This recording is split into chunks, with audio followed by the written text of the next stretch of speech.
partir de este momento nuestra reunión.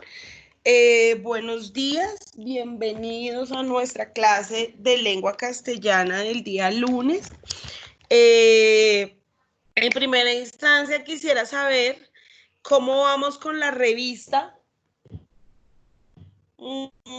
Si hay alguna pregunta, alguna dificultad, qué ha pasado, y empezamos a la clase de hoy. Empezamos a dictar la clase de hoy.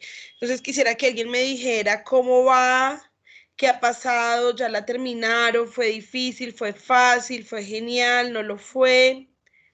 ¿Qué pasó? Quiero que me cuenten, por favor, bebés. ¿Nadie? Ustedes son demasiado callados. Profe, yo. Profe, yo ya la terminé. Dime, amor. Bien. ¿Y ya la subiste, hijo? ¿Quién ya la acabó? No vi. ¿Quién era? Profe, yo tengo una pregunta. Dime, bebé. ¿La revista es para el miércoles o para el viernes? Para el miércoles, Dani. Y son de 10 páginas, ¿cierto?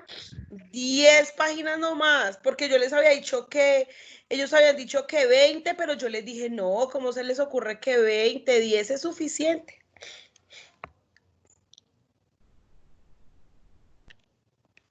¿Alguien más? Profe, yo ya la terminé y la envié. Listo, ahorita. La enviaste al foro, ¿sí? Te diste, no me van a enviar eso en PDF ni nada porque yo como copio del PDF. Tienen que copiar el link tal cual. Sí, señora, yo hice eso.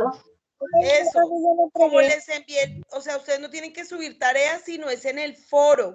Entonces, en el foro ustedes lo que hacen es copiar el URL y me lo pegan ahí y le dan guardar y ya, no es más. Con eso yo copio el URL y de una vez voy y miro la revista. ¿Qué iba a decir Demian?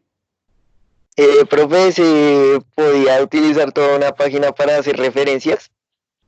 Uy, no, ¿cómo se le ocurre? Eso es poco ortodoxo. Bueno, yo después lo... Es que eso es relleno. Sí, por eso le pregunto. No, bebé, se ve terrible. Sí se puede dejar un espacio para referencias, pero se le disminuye en la letra y se deja algo muy pequeño, porque una sola página para referencias me quiere timar. Bueno, profe, yo cambio. Listo, Demian. ¿Alguien más? Profe, No, listo. Dime, Daniel. profe, lo que pasa es que yo ya la hice, pero se me olvidó la página donde tengo que subirla. Mi amor, habla duro, parece que estuvieras por allá debajo de la cama.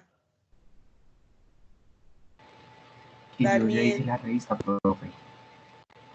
Pero entonces se me olvidó la página donde la tenemos que subir. Ahí dice, mi amor lindo, ¿cómo se le va a olvidar? Le subí un tutorial donde aparece cuál es la página, le subí el video, le subí el URL, se llama Calameo, ahí aparece toda la información y si tú ingresas ahí a donde yo les puse el URL, ahí Calameo, es más, en rojo, estoy segura que yo lo hice porque yo soy así.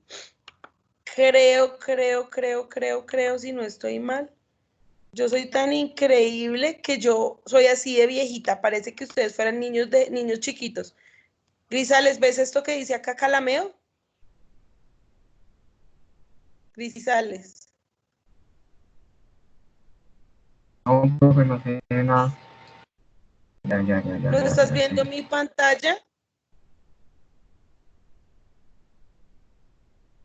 Sí, profe, ya la veo. ¿Y qué dice acá? Duro. Queridos estudiantes de la novena,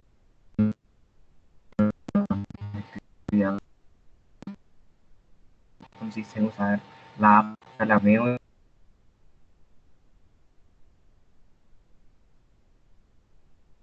Bueno, me encanta que lo sepas. Listo, bebés. Entonces, como no hay más preguntas, vamos a iniciar la clase del día de hoy. Vamos a empezar abordando un poco. ¿Me están escuchando bien? Yo quiero que me escuchen claro y que no me escuchen entrecortado. Sí, señora. Perfecto. Listo, amores, muchas gracias. Entonces, el día de hoy vamos a abordar pues unas temáticas bien interesantes que nos refuerzan un poco también la actividad de la revista. Vamos a hablar de algunos autores del romanticismo. Son muchos, muchísimos, pero vamos a abordar unos pocos. Digamos que de los más representativos vamos a abordar algunos y vamos a empezar a mirar quiénes eran, de qué época son, de qué lugar, cuáles fueron sus obras más importantes y demás. ¿Listo? Les pido excusas un poquito, pero estoy como malita de la garganta, entonces estoy así como medio disfónica.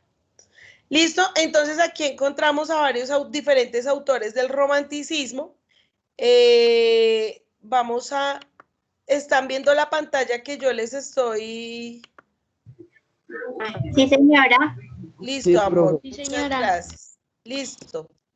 Entonces nos dicen aquí que el romanticismo pues es un movimiento cultural, artístico e ideológico que nació en Alemania y en el Reino Unido a comienzos del siglo XIX. Ojo, porque también va a finales del siglo XVIII. Lo que pasa es que normalmente esta información siempre aparece de esta manera. El romanticismo surge como una reacción revolucionaria al racionalismo de la Ilustración y el clasicismo. Constituye una vuelta a la imaginación en la que se exaltan los sentimientos y las pasiones y se define la libertad en el arte, en la moral y en la sociedad en general. Nos muestran aquí algo muy interesante y es que recuerden que los movimientos literarios no son los movimientos no solamente en la literatura, los movimientos se dan en el arte y en lo que abarca toda la expresión artística, es decir, la música, la pintura, la literatura, la arquitectura y todos estos movimientos son la consecuencia de un movimiento social y político de la época. Es decir, que los escritores escriben lo que están viviendo, los pintores pintan la realidad actual, los músicos componen acerca de lo que está sucediendo. Entonces, todo el movimiento artístico en general, ya sea el romanticismo, neoclasicismo, clasicismo, medioevo, las vanguardias literarias, el realismo, todo depende de la época, del contexto sociocultural que se está desarrollando. Ojo con eso. Aquí nos muestran a un Ludwig van Beethoven, quien nace en 1770 y muere en 1827 y es un compositor, pianista. Se caracteriza por una obra llamada La Novena Sinfonía, que digamos es tal vez una de las más importantes. Él fue uno de los grandes músicos de la época del romanticismo, por eso lo nombramos acá. ¿Listo? Vamos a nombrar al máster de los másteres, que es mi querido y amado Edgar Allan Poe, que es norteamericano, nace en Boston y es uno de los precursores del género, del romanticismo, pero visto y visualizado desde la literatura negra. De hecho, Edgar Allan Poe es el padre de la literatura policíaca, el padre de la literatura negra, ¿sí? A él le han hecho muchos homenajes en series como Los Simpson, que vamos a ver unos capítulos de Los Simpson en los que recrean algunas de los poemas de Edgar Allan Poe. Entonces dice que dentro de las características de Edgar Allan Poe, bueno, vamos a mirar acá, que nace en 1809, muere en 1849, vive apenas 40 años, Es escritor, cuentista, poeta, crítico. Dentro de sus obras más importantes está La caída de la casa de Usher, Los crímenes de la Rue Morgue, que es la calle Morgue, y El escarabajo de oro, pero yo me atrevería a decir que su obra más importante es El cuervo y El gato negro. Reconocido como uno de los maestros universales del relato corto, destacó por su renovación hacia la novela gótica, recordado especialmente por sus cuentos de terror. Su obra ejerció una notable influencia en la literatura. ¿Cuáles son las características de este increíble escritor? Predomina el individualismo, el ansia de libertad y de pensamiento, la rebeldía, el nacionalismo, la sensualidad y la imaginación. Se expresan los sentimientos íntimos y se olvida el racionalismo de la época anterior. Se siente la vida como una tragedia, domina el desasosiego y la melancolía y el malestar, inconformismo, dominan los diarios y confesiones íntimas, se cultivan todos los géneros y no se respetan las normas clásicas. Los temas más importantes son la historia nacional y las tradiciones, la vuelta al pasado, la Edad Media, la retoma, y paisajes remotos, lejanos y exóticos, la mujer como protagonista, los conflictos sociales, entre otros. ¿Listo? Entonces decimos que hay obviamente muchísimos más representantes, pero en esta infografía vamos a ver al más de los más nuestro Edgar Allan Poe. Y aquí, dentro de la pintura, tenemos a Goya. Un escritor de 1746, muere en 1828. Una de sus obras es La maja desnuda, que es esta. La carga de los mamelucos, los fusilamientos de la montaña del Príncipe Pío. Es uno Goya es uno de los pintores más representativos de la época del romanticismo. Aquí dentro de la música nos muestran a otros autores como Robert Schumann, Richard Wagner, Johann Strauss, Felix Mendelssohn, Johannes Brahms, Friedrich Chopin, Franz Schubert, Giuseppe Verdi y Franz Liszt. Son algunos de los representantes del movimiento romántico dentro de la música. Si nos damos cuenta, todos son compositores, violinistas, pianistas. Digamos que la música de la época era muy diferente a la música actual, ¿no? Dentro de la literatura encontramos a Johann Wolfgang van Goethe, a Gustavo Adolfo Bécquer, a Lord Byron. Encontramos a Alessandro Manzoni, a José Zorrilla, a Walt Whitman, a Rousseau. Encontramos a Schiller y al maestro de maestros, Víctor Hugo, quien ha sido, digamos que, la representación viva de lo que significa el romanticismo europeo. Dentro de la pintura está Friedrich Delacroix, Jean Gros, Turner, Constantine, Jericho, Delaroche y William Blake también. ¿Listo? Entonces, esto es como una pequeña muestra de lo que son en su género los mayores representantes de la música, la pintura y la literatura. ¿Listo? Por ahora vamos a mirar un poquito a Víctor Hugo, quien es, fue uno de los más grandes autores e intérpretes de la literatura romántica. Entonces vamos a mirar. ¿Están viendo las pantallas que les estoy compartiendo? Bueno, no, profe, no, dime. no veo nada, profe. ¿Nadie ve nada? O sea que todo lo que yo hablé ahorita, ¿tú no viste nada de lo que yo te mostré? Sí, profe. ¿Sí No, lo viste? Profe, pues es que solo se ven las imágenes que usted tiene. Sí, solo sé la galería, profe. ¿Cómo así que solo se ve la galería? Y o sea que la infografía que les mostré ahorita no se vio. No, No, profe, no se vio. Ay, no me crean, en serio. Y yo hablando como una loca sola. Ay, qué pesar y tan bella que está la infografía. Yo sé que yo hablé sola, yo haciéndoles zoom y mostrándoles toda la locura, no, qué pesar. Venga, miramos qué es lo que está pasando con esto, por Dios. Me hubieran dicho, yo hablando como una loca No, sola, yo sí escuché, profe. pero no vieron lo que les en la estaba pantalla. mostrando.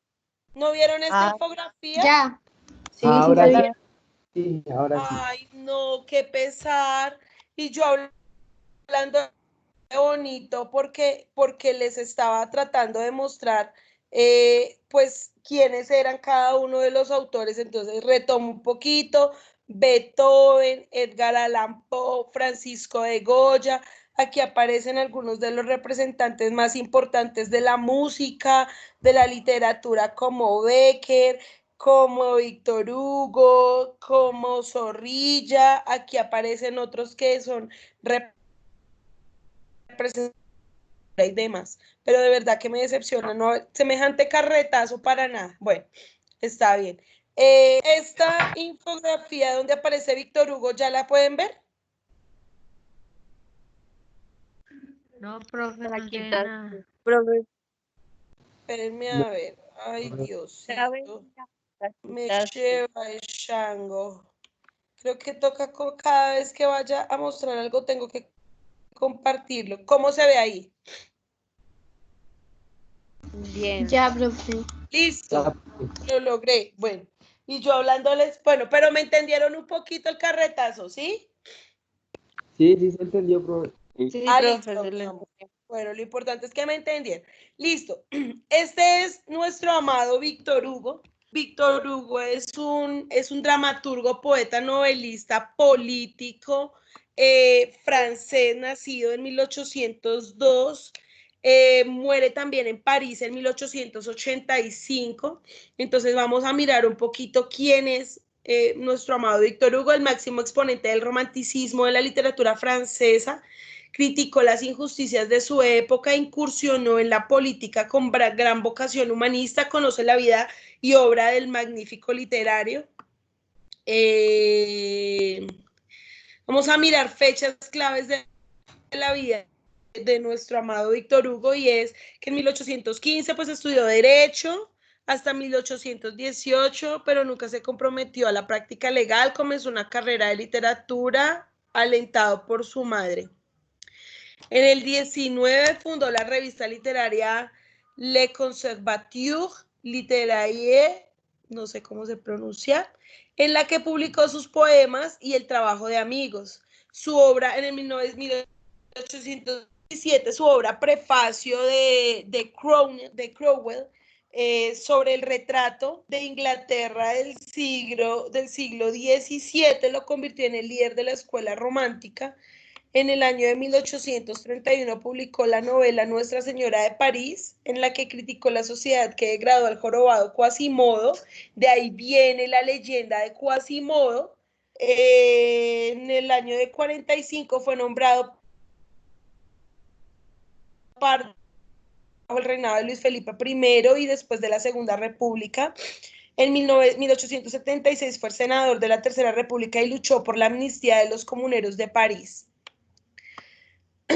¿Qué más nos dice aquí? ¿Sabías que al morir 2 millones de personas dieron el último adiós y acompañaron el séquito funerario del Arco del Triunfo del Panteón de París, que es donde está enterrado Víctor Hugo? Algunas de sus obras: Han de Islandia, El último día de un condenado a muerte, Prefacio de Cromwell, Nuestra Señora de París, que es su obra más representativa, Los Castigos, Los Miserables. Ustedes debieron haber escuchado en algún momento Los Miserables. Los Miserables tiene hasta película. El hombre que ríe, 93. Listo, esa es como un poquitico de la historia de nuestro amado Víctor Hugo, uno de los máximos representantes y exponentes de lo que significa la literatura romántica. Vamos a mirar por otro lado, entonces, Becker. Becker es una locura Becker. Ya les muestro un poquito de la historia de Becker. Él es el máximo exponente del romanticismo, pero en España, y tiene unos versos una cosa espectacular, ya les voy a mostrar. Oh my God, espérenme. Creo que aquí, listo. ¿Están viendo a Becker? ¿Alguien que diga? Sí, señora. Listo, amor, No. gracias. Acá. Gustavo Adolfo Becker, poeta y narrador del romanticismo. Este loco fue uno de los grandes exponentes, y ya ahorita les voy a leer un fragmento, porque Becker tiene una poesía espectacular. A 181 años de su nacimiento, el máximo exponente del romanticismo en español es recordado por la inspiración que generó en la poesía contemporánea. Conoce más del hombre que dijo: podrá no haber poetas, pero siempre habrá poesía. Gustavo Adolfo Claudio Domínguez Bastida, poeta, escritor y periodista español, nace en Sevilla, España, y muere en Madrid. Escribió 86 poemas de distinta métrica y estilo durante toda su vida. Becker, el segundo apellido paterno, lo adoptó como seudónimo para su trabajo periodístico. Fue ilustrador, periodista y traductor, trabajos que desarrolló durante toda su vida. Oda a la muerte de don Alberto Lista, su primer poema lo escribió cuando tenía 12 años. Los principales temas de su obra son el desamor, la poesía y rimas y leyendas. Su obra más importante es una recopilación publicada tras su muerte, como fue su deseo final. Ese es, tal vez, digamos, me atrevería a decir que su obra más importante fue Rimas. Entonces vamos a leer un fragmento de Gustavo Adolfo Becker.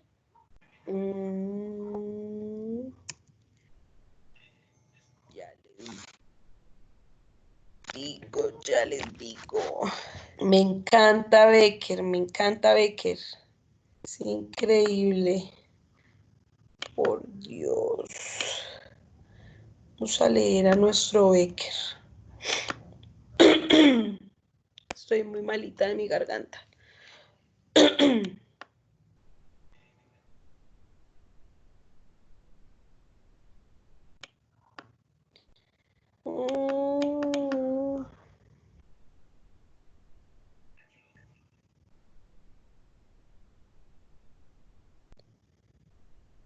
Espérenme, que es que mi internet está un poquito lento hoy, como por variar, pero ya.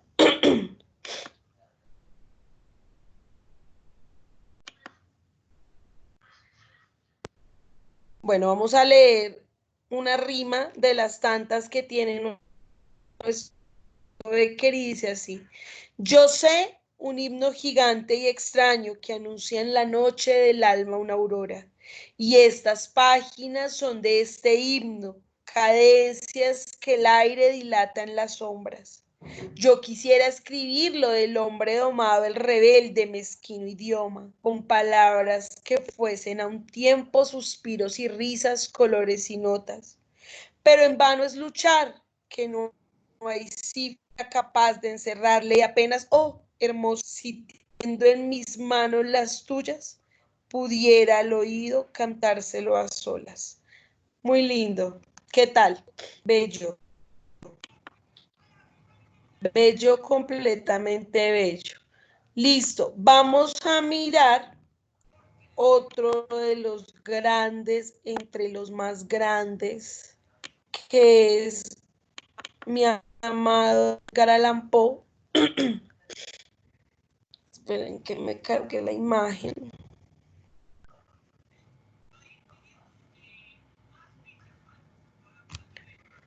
Ok.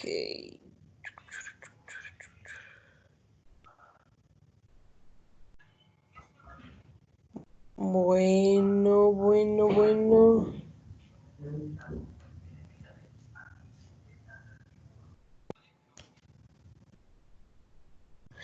Listo. Edgar Allan Poe, yo creo que aquí ya lo están viendo. Digamos que es una maravilla. Listo, Edgar Allan Poe. Edgar Allan Poe nace en 1809 en Boston, Massachusetts, Estados Unidos, y y muere en Maryland en el año 49. Vive apenas 40 años, desgraciadamente. Nos dice aquí que en 1811 su padre lo abandona y su madre muere y fue adoptado por un matrimonio que era el señor John Allan y su esposa, quien el señor John Allan era un acaudalado hombre de negocios. Entonces, cuando Edgar Allan Poe muere, ellos lo adoptan.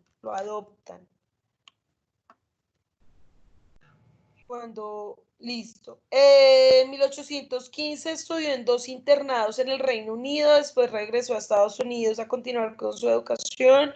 En el año de 1826 ingresó a la Universidad de Virginia, pero pues la abandonó por problemas de juego. Edgar Allan Poe fue un hombre que se caracterizó por ser de vicios. Él tenía muchos vicios, entre otros el juego y el alcoholismo.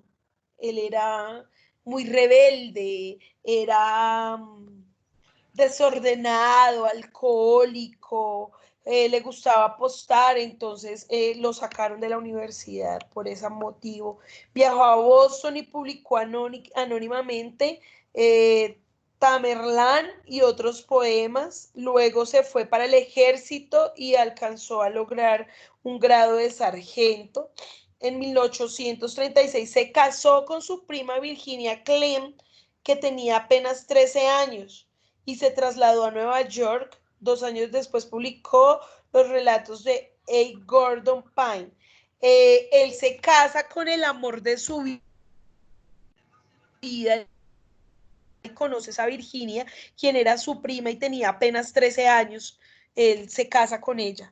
En Filadelfia trabajó como redactor en varias revistas y ganó un premio de $100 con su cuento El Escarabajo de Oro.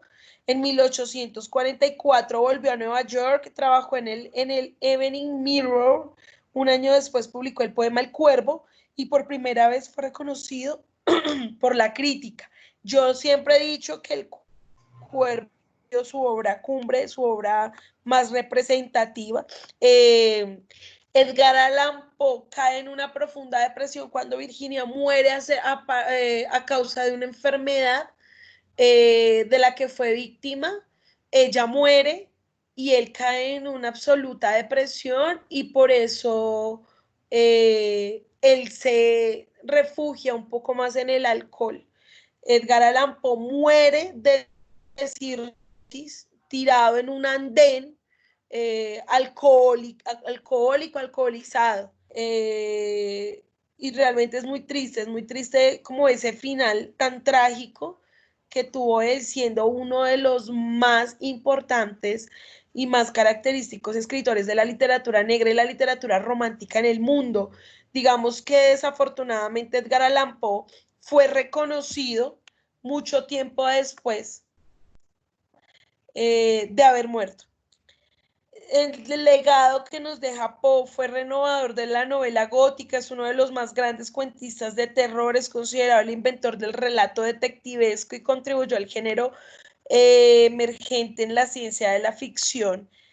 Sus principales obras: La caída de la casa de Usher, El hombre de la multitud, Los crímenes de la Rue Morgue, El gato negro, El escarabajo de oro, La carta robada, La verdad sobre el caso del señor Voldemort. Y dentro de su poesía está Leonor, que es, digamos que un tributo también a Virginia, El cuervo, Ulalume, también y otros poemas. Dice acá: ¿sabías que el alcalde de Baltimore, Stephen Rawlings Blake, declaró el 19 de enero como el día del reconocimiento para Edgar Allan Poe para honrar al escritor que vivió y escribió en ese 1830 hasta el día de su muerte? Esos son algunos daticos como curiosos sobre la vida de nuestro maravilloso Edgar Allan Poe. Vamos a tener la oportunidad de hacer una lectura de unos cuentos de Edgar Allan Poe, entonces para que estemos como muy pendientes de eso también. Y vamos a mirar por último a Jorge Isaacs, que fue el máximo representante del romanticismo, no solamente en Colombia, sino en América Latina. ¿Ya? Entonces vamos a mirar un poco quién fue Jorge Isaacs. Entonces nos dicen que es un escritor colombiano llamado Jorge Ricardo Isaacs Ferrer, quien nació en Cali en el año 1837 y en Ibagué en 1895. En su ciudad natal realizó sus primeros estudios y luego parte a Popayán con el deseo de terminar su bachillerato. Participó en 1854 en las campañas del Cauca contra la dictadura del general José María Melo. Dentro de sus obras más representativas está María, que yo ya les había contado un poquito. Oh my God, esperen un segundito.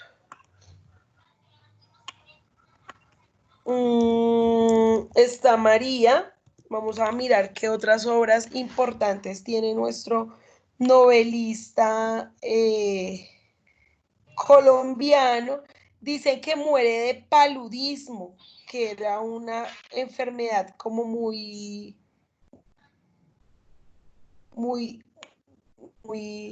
común en esa época. Miramos a ver acá. No me parece nada de las obras.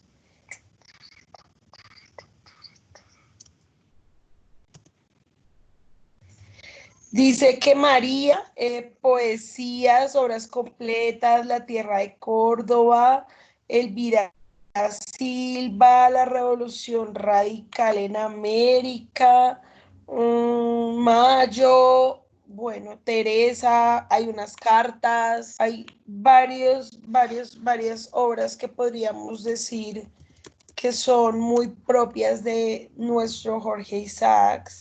Voy a leerles un pequeño poema que tengo aquí a la vista de nuestro autor. Dice así: Amor eterno. Puso el Creador en tus esquivos ojos cuanto bello soñó mi locamente. Para saciar la sed de mi alma ardiente, diole a un ángel mortal tus labios rojos. El anhelante seno, los sonrojos, que el mármol tiñen de tu casta frente, el blando arrullo de tu voz doliente, si miras en mi faz, sombras y enojos. Amor, amor ideal de mis delirios, eterno amor que el alma presentía, galardón de crueldismos, martirios. Puso en tu virgen corazón el cielo para hacerte en la tierra solo mía, en mi existencia luz, gloria y consuelo. Listo, amores. Eso fue un poquito de la escritura de nuestro increíble Jorge Isaacs. Entonces, ¿qué vieron característico en cada uno de los autores que acabamos de ver? ¿Quién quiere participar? Buenas. Me va a tocar cogerlos uno por uno.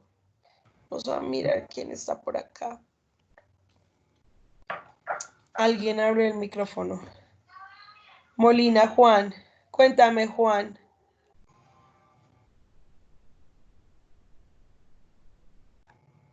Juan.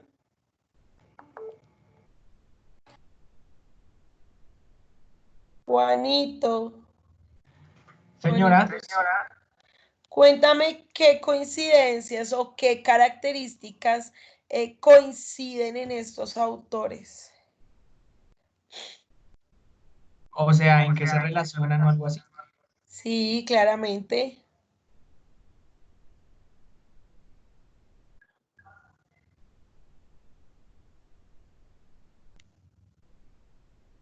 En el amor. En el amor, muy bien. ¿En qué más?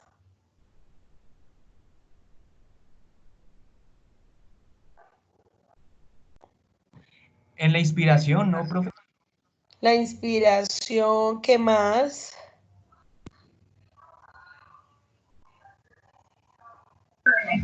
La manera como expresa sus sentimientos. La manera en la que expresan sus sentimientos, muy bien. ¿Qué más? La imaginación. La imaginación, muy bien. Entonces, vemos que también hay un especial tributo a la muerte, al amor, a la desolación, ¿cierto? Vemos que es una característica muy común en todos estos autores. Vamos a hacer el análisis. Bueno, yo creo que ustedes ya empezaron a leer María, entonces ya empezaron a ver cómo es esa descripción de los escenarios y de los paisajes que hace un autor como Jorge Isaac, ¿cierto? Ya empezaron con María. No, señora. Como así que no, señora, pero si ya se va a acabar el periodo y ustedes no han terminado ese libro, no lo han empezado ni siquiera. No No, tuvieron señora. clase con, no tuvieron clase con la profe Gloria la semana pasada de plan lector. Señora. Si tuvieron, lo hicieron. Ella dejó una tarea y la retroalimentamos. Ah, bueno, listo. Hay que empezar a leer el libro porque estamos quedaditos con ese libro. Ese libro va muy a la par con lo que yo les cuento. Los escenarios y las descripciones que hace Jorge Isaacs en ese libro son perfectas, son majestuosas. Él describe la naturaleza, el ambiente, hace que tú percibas el aire, que tú percibas los aromas, que tú percibas todo lo que sucede alrededor, por eso es tan increíble. Y el romanticismo es definitivamente eso. El romanticismo es esa descripción, esa caracterización de todas las cosas, de los sentidos, del ambiente, de la naturaleza y demás. Edgar Allan Poe, que es, digamos, el otro extremo, porque Jorge Isaacs hace una reverencia al amor y y Edgar Allan Poe es el otro extremo en el que hace una descripción de la muerte y de la melancolía. Es como ese otro extremo que podemos ver dentro del romanticismo. Yo aquí tengo un libro increíble de Edgar Allan Poe que se llama Narraciones Ordinarias. Y tiene unos cuentos increíbles. Les voy a leer una parte de El gato negro y se las voy a dejar de tarea porque vamos a bueno, de tarea no, lo vamos a ver después cuando ustedes terminen de hacer su revista. O sea, el miércoles continuaríamos con esto. Espérenme un segundo que lo estoy buscando acá en mi libro. 257.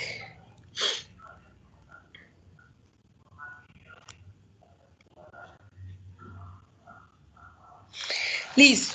Voy a leerles una parte hasta donde alcancemos a leer de este cuento que se llama El gato negro y es de Edgar Allan Poe. ¿Alguien alguna vez ya ha leído a Edgar Allan Poe? Por favor, que me cuente si en algún momento ya lo han leído.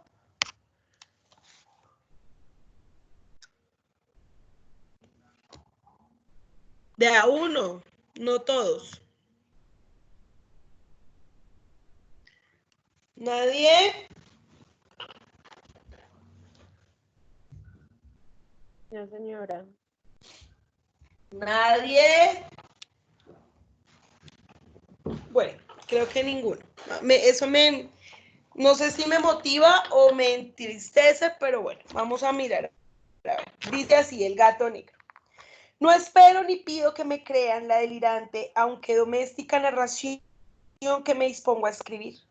De hecho, estaría loco si lo pensara, pues en este caso incluso mis sentidos rechazan su propia evidencia. Sin embargo, no estoy loco y con toda certeza no estoy soñando, pero mañana moriré y hoy deseo levantar esta carga de mi alma. Mi propósito inmediato es presentar ante el mundo simple, sucintamente y sin comentarios una serie de sencillos eventos caseros.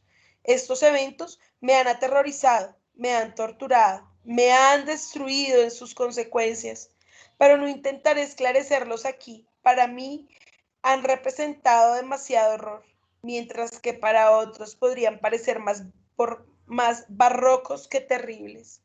Quizás después de esto aparezca algún intelecto que reduzca mi fantasma al lugar común. Un intelecto más calmado, más lógico y mucho menos excitable que el mío, que no perciba otra cosa que una sucesión normal de causas y efectos muy naturales en las circunstancias que yo detallo con extremo terror. Desde la infancia me caracterizó la docilidad y humanidad de mi ser. La ternura de mi corazón era incluso tan conspicua como para convertirme en el objeto de las bromas de mis compañeros. Sentía un afecto especial hacia los animales y mis padres me permitieron tener una gran cantidad de ellos. En su compañía pasaba la mayor parte del tiempo y nunca estaba más feliz que cuando los alimentaba o acariciaba. Esta peculiaridad de carácter creció conmigo y en la edad adulta derivé de ella una de mis principales fuentes de placer. Para aquellos que alguna vez será escasamente necesario que entre en una explicación detallada de la naturaleza o intensidad de la gratificación recibida. Existe algo en la generosidad y el sacrificio de amor de una bestia que llega directamente al corazón de aquel que ha tenido frecuente oportunidad de probar la amistad frívola y la frágil fidelidad del mero hombre. Me casé joven y tuve la alegría de encontrar en mi esposa una disposición que no desafinaba con la mía. Al observar mi sesgo hacia los animales domésticos, no perdió oportunidad de procurar aquellos del tipo más agradable. Teníamos pájaros, peces de colores, un buen perro, conejos y un mono pequeño y un gato. Este último era un animal singularmente grande y hermoso, completamente negro y de asombrosa sagacidad. Al hablar de su inteligencia, mi esposa, que en el corazón estaba bastante manchada de supersticiones, aludía frecuentemente a la antigua creencia popular que consideraba a todos los gatos negros como brujas disfrazadas. No digo que en algún momento se refiriera con seriedad a este punto, y si lo menciono es porque en este momento acude a mi memoria. Plutón, ese era el nombre del gato. Era mi compañero de juegos predilecto. Solo yo lo alimentaba y él me seguía por toda la casa. Incluso era difícil impedirle que me siguiera a las calles. De esta manera duró nuestra amistad por varios años, durante los cuales mi temperamento y carácter general, me sonrojo al confesarlo, había sufrido un cambio radical hacia lo negativo, por medio de la instrumentalidad del demonio de la intemperancia. Día a día me volví más temperamental, más irritable, más apático a los sentimientos de los demás. Llegué a utilizar un lenguaje brutal contra mi mujer. A la larga, incurrí incluso en violencia personal contra ella. Por supuesto, mis animales sintieron el cambio de mi carácter. No solo los tenía abandonados, sino que abusaba de ellos. Por Plutón, sin embargo, aún mantenía la suficiente consideración como para guardarme el maltrato, pero maltrataba sin escrúpulos a los conejos, al mono e incluso al perro, cuando accidental o afectivamente se acercaban a mí. Pero mi enfermedad se agravaba, pues qué enfermedad es comparable al alcohol. Y eventualmente incluso Plutón, que ya estaba viejo y por tanto cada vez más malhumorado, comenzó a sufrir los efectos de mi temperamento irritable. Una noche en que regresaba a casa completamente borracho de uno de mis vagabundeos por el pueblo, se me antojó que el gato había evitado mi presencia. Lo agarré y en su pánico ante mi trato violento, me infligió con sus dientes una herida ligera en la mano. Al instante me poseyó la furia de un demonio. Ya no me reconocí a mí mismo. De un momento a otro mi alma original pareció salir volando de mi cuerpo y una malevolencia más que demoníaca, alimentada por la ginebra, estremeció cada fibra de mi ser. Tomé del bolsillo de mi abrigo un cortaplumas, lo abrí. Agarré a la pobre bestia por el pescuezo y deliberadamente le saqué un ojo.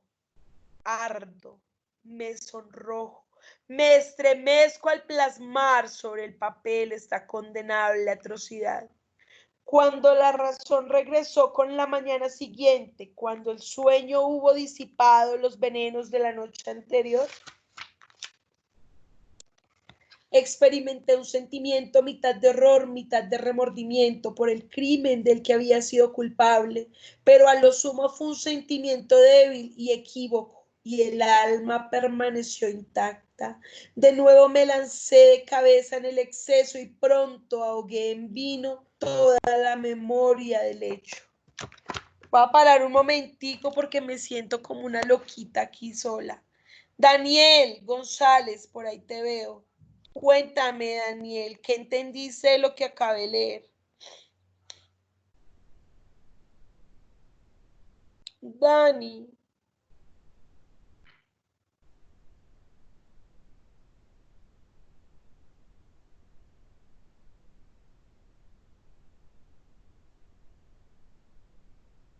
No, Daniel no está. De pronto tiene el Martín Forero, que acá lo veo, vea.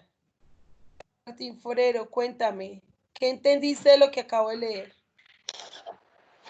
Pues yo entendí sobre que el man estaba como ¿Cuál en una red. man? ¿Cuál man? El hombre. Bueno, el señor Sí, muy bien. estaba como alcoholizado, ¿sí? Sí. Y que supuestamente había hecho un crimen de matar a algo o a alguien, algo así. No mucho. No estamos poniendo cuidado. Y yo toda disfónica y aquí derramándome en prosa y ustedes no me prestan atención. ¿Quién quiere intervenir? ¿Quién realmente le prestó atención a mi lectura y puede decirme qué entendió? Por favor. Era un hombre alcohólico que se dejaba llevar por la ira. Un hombre alcohólico que se dejaba llevar por la ira. Muy bien, Valentina. ¿Qué más? ¿Qué sucedió? ¿Cómo empieza la Sentía historia? como mucha soledad. Sí, también, muy bien, Sofía. ¿Qué más podemos decir?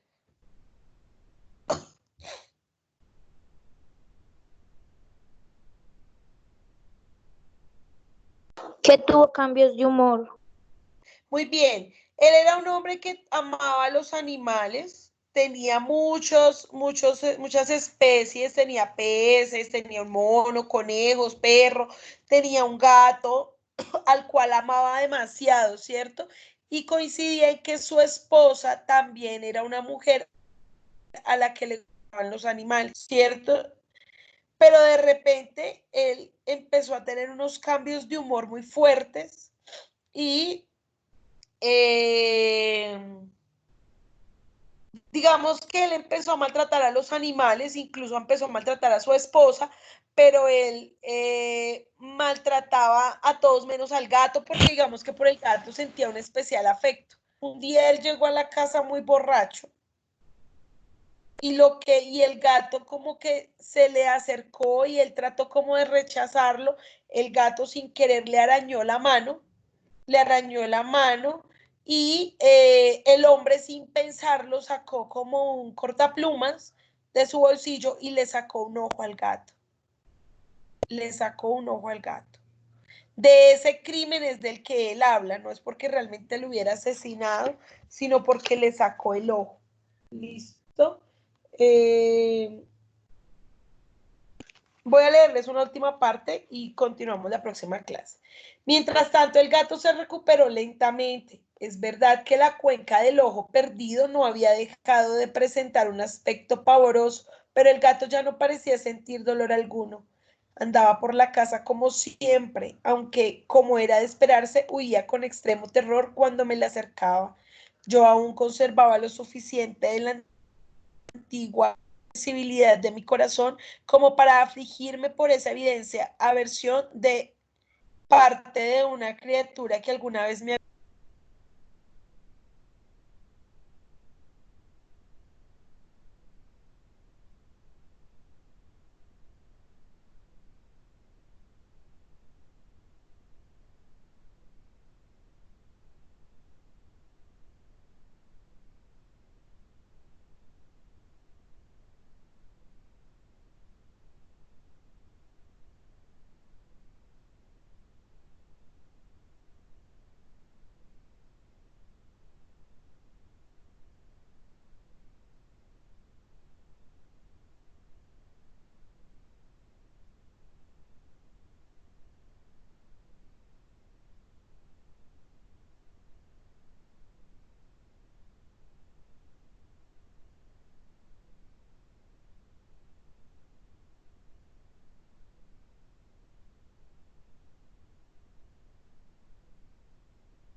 Profe,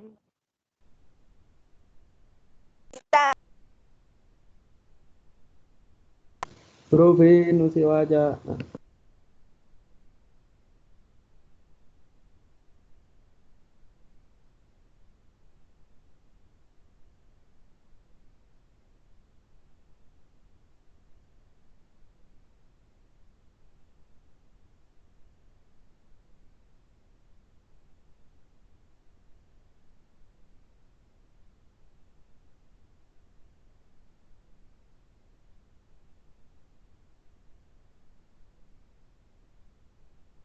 profe,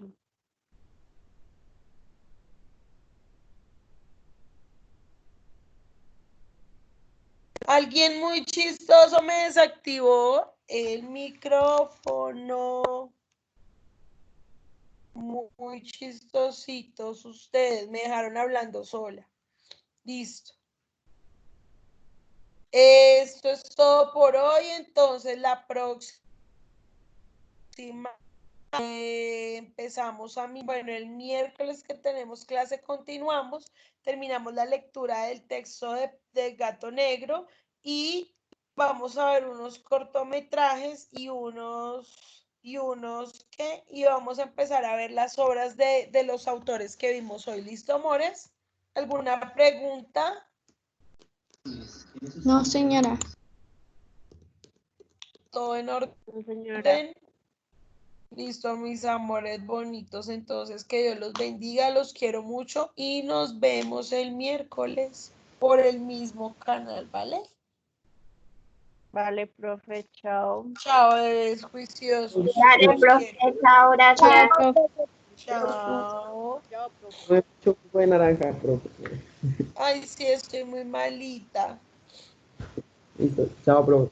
Chao, bebés. Chao, profe, que tenga buen día. Gracias, mi amor. Bendiciones, los quiero mucho.